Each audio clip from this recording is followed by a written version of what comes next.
They said he screamed my name before the fire took him. I wasn't there to hear it. I was already crawling out of the wreckage, blind from smoke, hands burned to the bone, still clutching a flight stick that didn't respond anymore. When the explosion hit, I didn't die. He did. They called me a hero. But every time someone said, "You saved them," I heard, "You left him." That's the part no one understands about survival. It's not living that haunts you. It's how you lived when someone else didn't. My name is Delaney Brooks, and I've been running from that fire for 10 years, until the day I walked into a room full of pilots who laughed, and heard one of them say, "Real pilots only." That was the moment I knew. The fire had found me again. The air in Denver that morning felt sharp enough to cut skin. Dry, metallic, heavy with jet fuel. The Sky Guard training base sat like a silver scar across the plateau, its hangars lined up beneath a slogan painted in navy blue. Excellence is a habit. I walked into the briefing room at exactly 07:45. 12 young men turned at once, their new uniforms crisp, their confidence unshaken. The kind of faces that still believed danger was just another adrenaline rush. Laughter faded as I stepped inside. Then a blonde lieutenant leaned back, smirking. "Real pilots only. Ma'am, Instructor's lounge is next door." The others chuckled. I set my tablet down without a word. Years in uniform had taught me restraint, the patience to let silence do the talking. A door opened behind me. Colonel Paul Mason entered, his voice steady, posture formal. He looked across the room, paused, then saluted. "Good to have you back. Phoenix 1. Every laugh died. Reeves froze mid-smile. Someone whispered the name like a rumor. I returned the salute and took my seat, the weight of that title pressing against my chest. None of them knew it came from fire that had taken everything but me. After the briefing, I crossed paths with Lieutenant Colonel Jake Harmon, Sky Guard's operations chief. We'd served together once. His handshake was tight, his eyes sharper. "Didn't expect to see you again." Neither did I. On the wall behind him hung a faded poster. "Tomorrow's safety starts today." I almost laughed. Safety, I thought, is often built on someone else's silence. That afternoon, I checked the system logs. Harmon's signature was there, approving the same fire alert module that had failed years ago. That night, an anonymous email arrived. "Welcome back from the ashes. Phoenix. 10 years ago, the sky over Syria burned like molten glass. The MH-60 rescue bird shuddered under my hands as tracer rounds cut through the clouds. The mission was supposed to be simple: get civilians out and return before the ridge collapsed. It never is that simple. A missile hit the tail. Fire rolled through the cabin, the heat blooming so fast it felt alive. Beside me, Aaron Vance's voice stayed calm, almost steady against the chaos. "Get them home, Del." I pulled the stick hard enough to make my fingers bleed, kept the aircraft level long enough to drop 3 civilians on the pad. Then came a flash, a roar, and nothing. When I woke, the smell of smoke had already seeped into my skin. Aaron was gone. They called me the miracle pilot, but all I could hear was the silence where his voice used to be. I left the service and carried his burned dog tag everywhere I went. It was heavier than any medal, heavier than the praise I never wanted. Years later, when the FAA asked me to return as an advisor, I almost refused. Then I saw the name of the program, Sky Guard, the same line of aircraft that had failed him. If I didn't come back, someone else would burn for the same mistake. That's when I found the signature buried in the records. Jake Harmon. He'd been the technical officer on Aaron's team back then, the one who approved the software update Aaron fought to stop, the man who'd let the system fail before, now running the same program. The flames had a new name, but they were the same fire. In the first week at Sky Guard, they laughed behind my back, calling me the ghost pilot, the woman who climbed out of a fire when better men didn't. I let them talk. I had work to do. During a simulation test, the temperature climbed past threshold, but the warning light stayed dark. I killed the power and demanded the logs. Nobody moved. Later that night, in the hangar's shadows, A young engineer named Karen Goyen approached me, voice trembling. The system had been shut down automatically a month ago, she said. Maintenance costs, her supervisor claimed. I told her to send me the data. She whispered that speaking up could cost her job. I told her silence could cost lives. The next morning, Harmon found me by the hangar doors. His smile was thin, his words colder. You're here to make FAA look good, not to dig up ghosts. Don't make me bury you with them. I met his stare. I've already been buried once. I know how to rise. Later that day, I traced his initials in an internal memo, his order to skip sensor calibration to save time. That night, I found a folded note in my flight locker, the handwriting uneven and rushed. He screamed your name before the fire took him. The hangar wind howled through the vents, a sound too close to the memory of fire. I sat there, holding the scorched tag, listening to the echo of Aaron's voice in my head. Keep them flying. Dell. The second fire was coming, and this time, I wasn't running from it. They called me in for an emergency flight simulation test. Scott Reeves had been chosen to lead the scenario, a mock engine fire, while I sat in the observer's chair. His confidence filled the room like static. He tapped his fingers on the throttle, smirking, eager to prove something. When the alarm blared, the red engine firelight flashed across the screen. Reeves hesitated, picked the wrong command, and the simulated aircraft spiraled into a virtual nosedive. I shouted for him to kill the throttle, to dump the fuel. No one moved. I took control, shut the system down, and the screen went black. The silence that followed was louder than the alarm itself. I pulled off my headset, my voice even. You just killed 3 people in simulation. Lieutenant, don't make it 4 next time. Harmon entered right then, cold and composed. You had no command authority. Brooks, authority doesn't matter when gravity does, I said. By afternoon, I was summoned to an internal review. The report claimed the simulation log had auto-deleted overnight. The black box file, gone. Kara slipped into my office later, whispering that Harmon had signed a data reset order 20 minutes after the test. That's when I understood. It wasn't about one faulty drill or a careless pilot. This was a pattern, a system built to erase its own mistakes, and I was standing right in its center. That night, the distant hum of engines rolled through the base. The air smelled of jet fuel and frost. I stared out the window, the lights of the runway flickering like ghosts. The sound pulled me backward, to the night Aaron died. His voice echoed in the back of my mind, steady and calm as the storm. Don't flinch, Dell. The fire's not our enemy. Fear is. I took the scorched dog tag from my pocket and closed my hand around it. The metal burned cold against my palm. Fear isn't the problem, I whispered. Letting it make your choices is. 2 days later, Kara appeared at my door, holding a small USB drive sealed in a zip bag labeled Archive 2015. She said she'd found it buried deep in the technical directory. I plugged it in, and the world seemed to stop.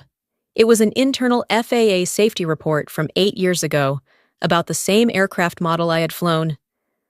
The final line hit like a punch. Warning light failure. Not corrected due to supply chain constraints. Signed, Jake Harmon. I stared at his name, the same one that now sat behind every Skyguard decision. My pulse roared in my ears. He'd approved the defect, the one that killed Aaron, and he was doing it again. I walked straight to his office and dropped the report on his desk. You ignored this. Aaron died because of it. He leaned back, smirking, coffee cup in hand. Aaron Vance died because he was careless, not because of me. Don't turn your survival into a weapon. You think I'm after revenge? I think you missed the spotlight you lost. I wanted to scream, but instead I stood straighter. I don't need a spotlight. I just need the truth not buried with him. Harmon's tone dropped, colder than before. If you take this public, the FAA will shut the program down, and when they do, they'll start digging into who survived that crash. You'll burn again, Brooks. I walked out before he could see my hands shaking. My phone buzzed in the hallway, a new anonymous message. He screamed your name before the explosion. That night, a knock rattled my apartment door. Reeves stood there, pale, the arrogance gone from his face. "Ma'am, I checked the simulator logs. The fire sequence was disabled manually. Someone's lying." For the first time, I saw fear in his eyes, the same kind that once lived in mine. I didn't have to tell him what came next. He already knew. The fire was back, and this time, I wasn't the only one who'd have to walk through it. I knew Harmon was hiding something, not because he lied well, but because I once lied the same way, thinking silence would shield people. Kara found me that night with a small drive in her palm, voice barely steady as she pressed it into my hand. It was a copy of the simulation black box. The file opened and the line burned across the screen. System warning override. User J.J. Harmon. Manual bypass. My chest went lead heavy. He had disabled the fire alert himself at 22:47, the exact minute the simulator started to smoke. I printed the log with shaking hands. Every option brutal. If I exposed it, FAA would tear the program down and hundreds would lose work. If I kept it, someone would die. I went to Harmon's office at dawn. He didn't flinch when I told him I had seen the data.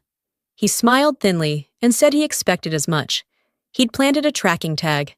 He stepped closer and quieter than I imagined, accused me of enjoying the myth that followed me. Then he dropped the threat like an anchor. If I went public, they would reopen Syria, dig through old reports, and find the memo that suggested I abandoned the cockpit before Aaron's death. He said he had a copy. I felt cold. Later, studying older logs, I found an entry signed V. Ants. Attempted to patch fire alert circuit manually, denied by technical lead. Harmon had blocked Vance's fix. He had watched it fail. He tried to bury Aaron. I would not bury him again. Rain came that night, wind pushing fuel smell across the runway. The alarm screamed, "Hangar Bay." Flames ate the simulator bay. Someone shouted, "Reeves is still inside." No one moved. I grabbed an oxygen mask and ran. Smoke hit like a physical thing, thick and hot. Metal creaked around me. I found Reeves unconscious in the control room and dragged him free, skin burned, lungs screaming. We collapsed on the concrete. This time, I did not lose another person. Next morning, the press called me. The Phoenix returned. FAA opened an investigation into safety violations. Harmon came by the hospital, smug until I told him I knew about the disabled sensors and that now there were witnesses. His smile vanished. Kara slipped a black USB into my hand, recovered from the rubble, the untouched black box. When I played it, Aaron's voice came through, not from the crash feed, but a saved message to Harmon. "Jake, the system's failing. If we stay silent, we're complicit." Outside the window, snow fell soft and white. The blaze outside had gone out, but the fire inside me was bright and impossible to put down. The headquarters in Washington gleamed under sterile light. The conference walls too white, too cold. They called it the briefing room, the place where truth was supposed to live on paper. I'd sat in one like it years ago, humiliated by the words, "real pilots only." Today, I came back with proof. Harmon sat across the table. Gray suit, practiced smirk. The kind of confidence that came from knowing how to bend the system. Around him, company representatives and press officers whispered behind clipped smiles. Kara sat at the end, knuckles white around a folder. The chairman asked if I wished to present new evidence. I plugged in the USB, the bandages on my hands catching the light. The screen filled with text. System warning override. User J. Harmon. Manual bypass. 8 years ago, this system killed Major Aaron Vance. I said slowly. Last week, it nearly killed Lieutenant Reeves. The error is the same. The silence is the same. Harmon leapt to his feet, shouting about manipulation. I told him to verify it. He said I couldn't prove intent. I told him negligence was enough. Then I played the recording, Aaron's voice, rough but steady. "Jake, the system's failing. If we stay silent, we're complicit." The room froze. Kara stood, voice trembling but clear, confirming the log's authenticity. Then the doors opened. Reeves entered, arm in a sling, standing straight. Ma'am saved me from the fire he caused. Cameras turned to Harmon. He had no words left. The chairman rose and saluted me. Good to have you back. Phoenix won. In that stillness, I felt the weight lift. They had mocked me once for being a ghost. But ghosts don't fade. They linger until the truth is finally seen. 3 months after the hearing, the FAA suspended Harmon and froze every Skyguard contract pending criminal review. His name disappeared from the halls where it used to echo. Kara stayed on and was promoted to Chief Systems Engineer. Reeves finished his final evaluation and was reassigned to field training in North Dakota, where the sky stretched wide and clean. They offered me a corner office in Washington, the title of National Safety Director. I declined. Titles had never saved anyone. Instead, I asked for a smaller post back in Denver, one that came with a flight simulator. Not a mahogany desk. I called it the Phoenix Protocol, a new training program built around one purpose: teaching pilots how to bring everyone home, even when everything goes wrong. I spent the first weeks alone in that hangar, rewriting manuals, erasing jargon, replacing it with a single phrase at the top of every page: integrity before image. The sound of turbines testing in the distance no longer made me tense. It reminded me of beginnings. One evening, an email from Reeves appeared in my inbox. Ma'am, I stopped trying to look perfect. I just try to be good. Thank you. He signed it. Lotte. James Vector Reeves. Vector. The name made me smile. Vance. Vector. One letter apart, one generation ahead. That night, I walked past Harmon's now empty office. The air still carried the faint scent of his cologne and burnt coffee. On his desk, a framed photo remained. Harmon and Aaron standing beside their first helicopter, grinning like brothers. The inscription read, "To Jake. Trust the system." I picked it up, brushed the dust from the glass, and whispered, "He warned you, Jake. Maybe someday you'll understand. We don't protect systems. We protect lives." I set the photo back where it belonged and left. Outside, snow began to fall, soft, soundless, impossibly clean. A week later, an internal FAA memo circulated quietly through the network. At the bottom, a single line was added to the Phoenix Protocol header: in honor of Major Aaron Vance and Commander Delaney Brooks for teaching us to fly through fire. They say heroes are made in war. They're wrong. Heroes are made in the silence that follows, when the world forgets your name, and you still choose to do what's right. Dawn stretched over Colorado like a slow breath of light. The air above the Rockies was knife-cold, the kind that burned clean through the lungs.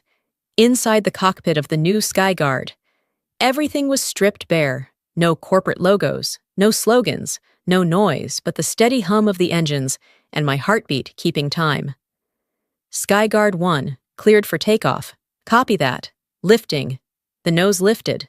Wheels left the runway, and the world dropped away beneath me. The horizon split open, a thin red line where the sun met the mountains.